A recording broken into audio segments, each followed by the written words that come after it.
Hello my dear students, कैसे हो आप सब। मैं Alokesh Agarwal accounts by triple A में एक बार फिर आपका स्वागत करता हूं। दोस्तों, कल हम लोगों ने जो रेशोज चालू किए थे हमारे कौन से रेशो, ग्रॉस प्रॉफिटेबिलिटी रेशोज, उसके 2 सवाल कर लिए थे पिछली क्लास में। आज उसी में आगे बढ़ते हैं और एग्जाम्पल नंबर 22 करते हैं, है ना। 22 करना है ना बेटा। चलो एग्जाम्पल नंबर 22 चलो करें। देखो सवाल में क्या क्या लिखा हुआ है।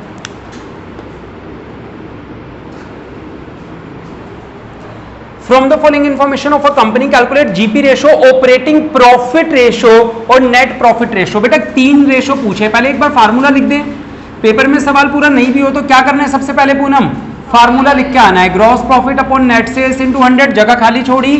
फिर कौन सा पूछा था, ऑपरेटिंग प्रॉफिट रेशो, तो क्या फार्मूला होगा, operating profit upon net sales into 100। और क्या पूछा है, नेट प्रॉफिट रेशो, तो क्या करेंगे, net profit upon net sales into 100।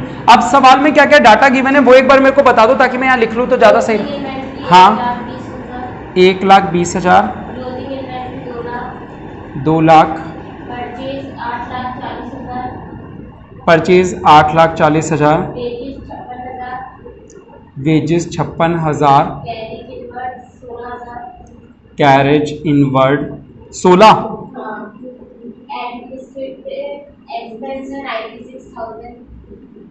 $96,000, 1,12,000।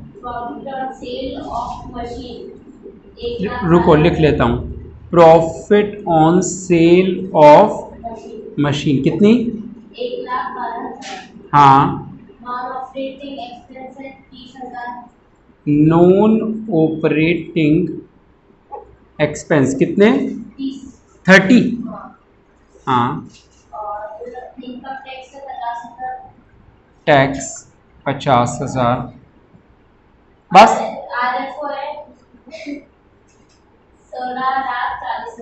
और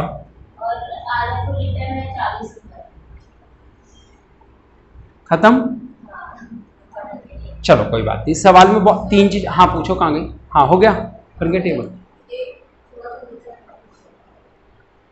देखो बेटा, इस सवाल को करने के लिए ये सारा डाटा हमें गिवन था, ठीक है, और अब हमें सॉल्व करना है। आपको पता है इन 3 प्रॉफिट में से सबसे पहला प्रॉफिट कौन सा निकलता है, ग्रॉस प्रॉफिट, फिर ऑपरेटिंग और फिर नेट प्रॉफिट। आओ इसको करने के लिए आप लोग चाहो तो बहुत सरल तरीका है, एक ट्रेडिंग P&L अकाउंट बना सकते हो।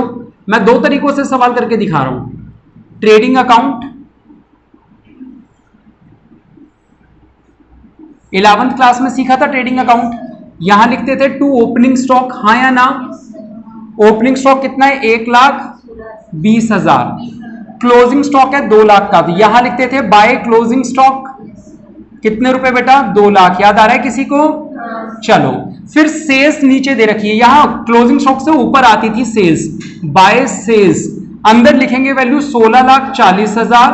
फिर इसमें से क्योंकि रिटर्न हो गया था कितने रुपए, 40,000, माइनस कर दोगे तो बाहर एग्जैक्ट वैल्यू क्या आएगी, 16 लाख। अच्छा, उसके अलावा परचेज दे रखा है, तो परचेज यहां आता है, याद है आप लोगों को, याद आ रहा है, 8,40,000। किस किस को ये बात याद नहीं है, विशाखा याद है ये पॉइंट, ट्रेडिंग कैसे बनाते थे, नहीं याद, पूनम नहीं पता, चलो ठीक है फिर तुम लोग छोड़ दो इसको, फिर दूसरा भी समझ नहीं आएगा, लेकिन करवा रहा हूं, अब देख लो समझ में आ जाए तो। वेजेस डायरेक्ट एक्सपेंस होता है बेटा, जो डायरेक्ट एक्सपेंस होते हैं ना वो यहां पे आते हैं। टू वेजेस कितने रुपए, 56,000। और कैरेज इनवर्ड भी डायरेक्ट एक्सपेंस है, टू कैरेज इनवर्ड कितने, 16,000, है ना बेटा।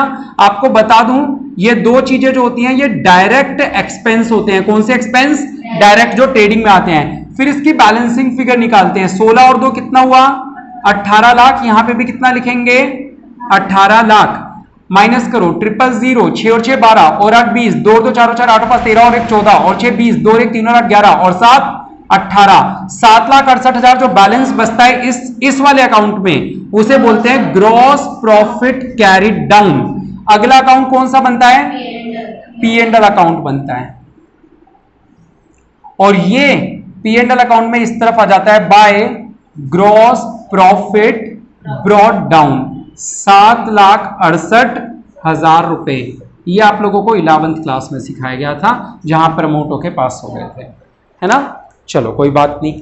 आओ बेटा, ये ग्रॉस प्रॉफिट निकल चुका है। अब मैंने जिस दिन मैं आप लोगों को यहाँ पे स्टोरी समझा रहा था ऑपरेटिंग प्रॉफिट वाली, उस दिन मैंने कहा था खर्चे जो होते हैं दो तरह के होते हैं यहाँ पे, इनडायरेक्ट एक्सपेंस जो होते हैं, कुछ ऑपरेटिंग होते हैं और कुछ non operating.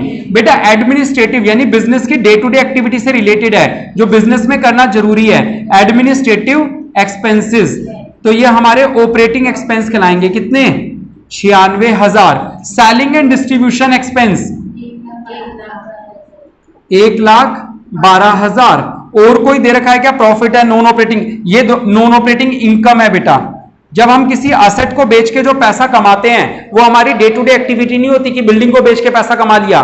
Day to day activity जो होती है उसी से जो पैसा होता है वो ऑपरेटिंग इनकम कहलाती है, ठीक है। और कोई भी इनकम ऑपरेटिंग इनकम नहीं होती, सारी इनकम नॉन ऑपरेटिंग ही होती है, मैंने उस दिन भी बताया था। तो यानी ऑपरेटिंग एक्सपेंस दो ही थे, एक ये था ऑपरेटिंग एक्सपेंस और एक ये था ऑपरेटिंग एक्सपेंस, हाँ या ना। आओ बेटा, जो आंसर आएगा यानी कि 7,68,000, यहां भी लिखेंगे 7,68,000, माइनस कर देंगे ये, तो 6 और 2 8, 9 और 1 10 और 6 16, 1 और 1 2 और 5 7, 5,60,000 का जो बैलेंसिंग फिगर बचा नहीं, उसे हम बोलेंगे ऑपरेटिंग प्रॉफिट।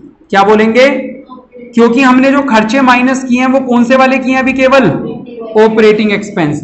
ये ऑपरेटिंग प्रॉफिट अब कहां जाएगा? यहां पे बाय ऑपरेटिंग प्रॉफिट बीडी। कितने रुपए? 5,60,000। अब हम वो खर्चे भी लिख सकते हैं जो नॉन ऑपरेटिंग हो। नॉन ऑपरेटिंग एक्सपेंसेस कितने दे रखे हैं हमें? 30,000 दे रखे हैं। और एक इनकम भी दे रखी है, कौन सी? Non operating income by profit on sale of 1,12,000। ठीक है बेटा, तो ये कितना हो गया? 6,72,000। यहां पे भी क्या लिखा? 6,72,000। तो ये आ गया कितना? 6,42,000। अच्छा, अभी तो इनकम टैक्स भी था ना, तो यहां पे टू टैक्स भी लिख देंगे। कितने रुपए का था बेटा? 50,000 का।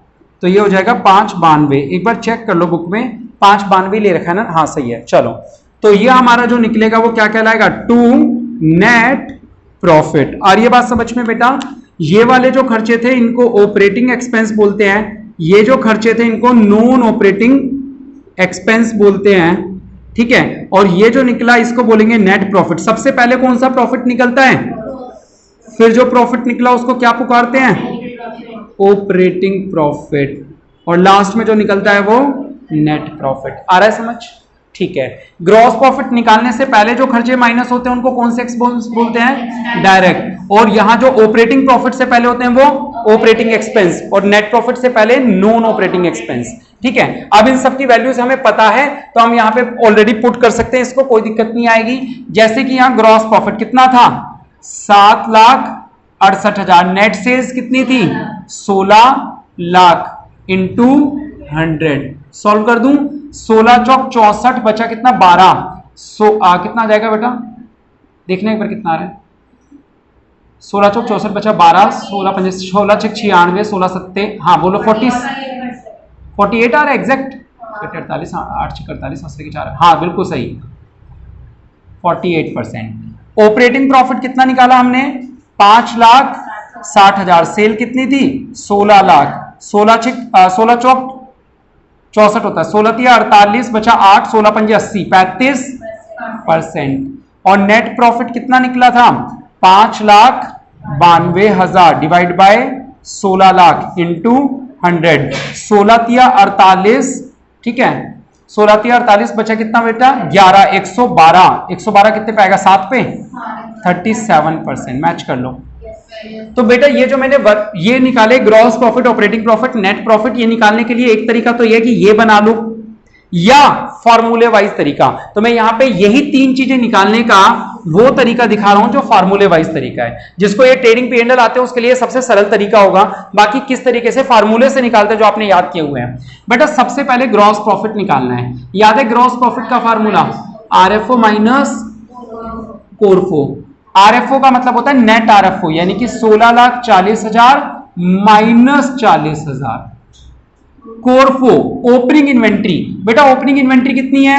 1,20,000 प्लस नेट परचेजेस कितने हैं? 8,40,000 प्लस डायरेक्ट एक्सपेंसेस कितने हैं 56,000 और 16,000 माइनस क्लोजिंग इन्वेंट्री, क्लोजिंग कितनी है 2 लाख। आ रहा है समझ में? पक्का लिखूं कौन सी चीज क्या है या पता चल गया? चल गया पता, ठीक है। चलो आगे देखते हैं। 16,40 में से ये गए तो नेट सेल तो आई 16 लाख, कोरफो कितना निकल आएगा 8 और 1 9, 9 लाख करें 9,60,000 और 9 लाख 6 और 6 12, 1 और 1 2, 1 और 1 2 और 5 7 और 4 11 और 2 13, 1 और 8 9 और 1 10, 10,36 में से 2 किया तो 8,32,000 कितना बचा माइनस करना है 8,32,000। तो बेटा ग्रॉस प्रॉफिट कितना आ जाएगा 7,68,000। आ रहा है क्या? हाँ सही है 7,68,000। मैंने प्लस माइनस किया है वो तो आप कर ही सकते हैं, है ना, ओरली कर लिया आप लोग कर सकते हैं। हाँ बोलो। कभी भी नहीं आ सकती, पॉसिबल ही नहीं है। 7,68,000 क्लियर है। चलो ये था ग्रॉस प्रॉफिट। अब कौन सा प्रॉफिट निकालते हैं? Operating profit. इसका फार्मूला होता है gross profit minus operating expenses. ठीक है बेटा, gross profit minus operating. Gross profit कितना आया था 7,68,000। ऑपरेटिंग एक्सपेंसेस कौन कौन से थे सर? यहाँ 2 थे, कहां गया? एक तो ये था 96,000 का और दूसरा ये था 1,12,000 का। तो 7,68,000 माइनस 6 और 2 8, 1 और 9 10, 1 और 1 2, 2,08,000। तो ये कितना हो जाएगा 7, 5,60,000। मैच कर लो, यही आ रहा था ऑपरेटिंग प्रॉफिट।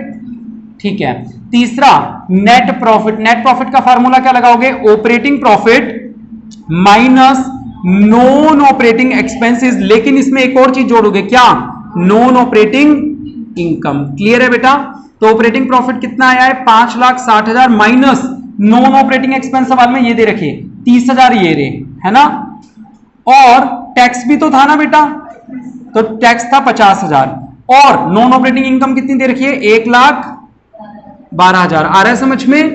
तो ये हो गया 5,60,000 और ये 6,72,000 माइनस 30 और 50 कितना 80। तो 8 और 9 17 हासिल की 1 और 5 6, 5,92,000 ये आ रहा होगा नेट प्रॉफिट। चेक कर लूं। तो यहां पे हमारे पास 2 तरीके थे निकालने के, किसी भी तरीके से निकाल सकते हैं बेटा। ऑपरेटिंग इनकम कोई भी इनकम ऐड नहीं होती उसमें, क्योंकि जितनी भी इनकम होती है सारी नॉन ऑपरेटिंग इनकम होती है। मैंने उस दिन की वीडियो खोल के देखोगे तो वहां पे यही बताया कि कोई भी इनकम जो होती है वो हमेशा नॉन ऑपरेटिंग इनकम होती है, ऑपरेटिंग इनकम कोई भी नहीं मिलती। डन। चलो बेटा एग्जाम्पल नंबर 23 देखते हैं। From the following calculate return on investment. नया आ गया। एग्जाम्पल नंबर कौन सा है ये? 23। रिटर्न ऑन इन्वेस्टमेंट को बेटा रिटर्न ऑन कैपिटल एम्प्लॉयड भी बोलते हैं। और जैसा कि नाम ही पहचान है, नीचे क्या आना चाहिए कैपिटल एम्प्लॉयड और ऊपर क्या आना चाहिए उसकी रिटर्न। रिटर्न का मतलब होता है नेट प्रॉफिट। कौन से वाला? बिफोर इंटरेस्ट, ये तो सबको याद होगा, और इनटू में 100। बेटा सवाल में गिवन क्या क्या है वो बता दो एक बार। पहले गिवन बता दो मुझे। शेयर कैपिटल कितनी 1 लाख, फिर नहीं वो मीनिंग है उसका कि फिक्स्ड एसेट्स जो हैं उसमें टेंजिबल एसेट कितनी है 4,50,000, फिर करंट एसेट्स 2,20,000, करंट एसेट्स कितनी 2,20,000 और करंट लायबिलिटी 1,70,000 और रिजर्व एंड सरप्लस कितना है 50,000 और नॉन करंट ट्रेड इन्वेस्टमेंट यानी कि नॉन करंट इन्वेस्टमेंट्स है ना। फिक्स्ड एसेट्स में टेंजिबल एसेट्स दे रखी थी, ये अलग से दे रखा है। नॉन करंट एसेट्स में इन्वेस्टमेंट कितने की है 50,000 और बोलो 10% लाइबिलिटी में 10% लोन कितना 4 लाख और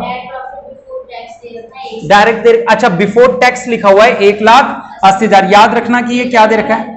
नहीं नहीं नहीं नहीं सही नहीं है। बिफोर टैक्स कितना है बेटा ये है कितना 1,80,000। सॉल्व करें। देखो बेटा सॉल्यूशन करते हैं। सबसे पहले तुम ये निकाल लें net profit before interest and tax निकालना है और सवाल में दे क्या रखा है प्रॉफिट बिफोर टैक्स। तो इसमें क्या करेंगे इंटरेस्ट जोड़ देंगे। प्रॉफिट बिफोर टैक्स था कितना? 1,80,000। इंटरेस्ट 4 लाख का 10%, हाँ या ना बेटा? तो 40,000 जोड़ दो, 1,80,000 प्लस 40,000 कितना आ जाएगा? 2,20,000, हाँ या ना? तो ये तो हमारे पास आ गया। टेढ़ी खीर तो अगला ही आइटम है, 2,20,000। अब मेरी बात सुनेंगे जो मैं कह रहा हूं बेटा, देखो सुनो, कैपिटल एम्प्लॉयड का फार्मूला होता है share holder fund plus non current. अरे सब दे तो रखा है। शेयर होल्डर फंड का मतलब क्या होता है? इक्विटी शेयर कैपिटल यानी कि 1 लाख और रिजर्व एंड सरप्लस यानी कि 50,000, और नॉन करेंट लायबिलिटी में लोन दे रखे हैं कितने रुपए के? 4 लाख के, है ना? तो ये हो गया कितना? 5,50,000। ये तो बड़ी आसानी से निकल आया यार, 5,50,000। तो ये कितना हो गया बेटा? अगर सॉल्व करें तो 11 से काटे तो 2/5 यानी 40% आंसर आ रहा है क्या?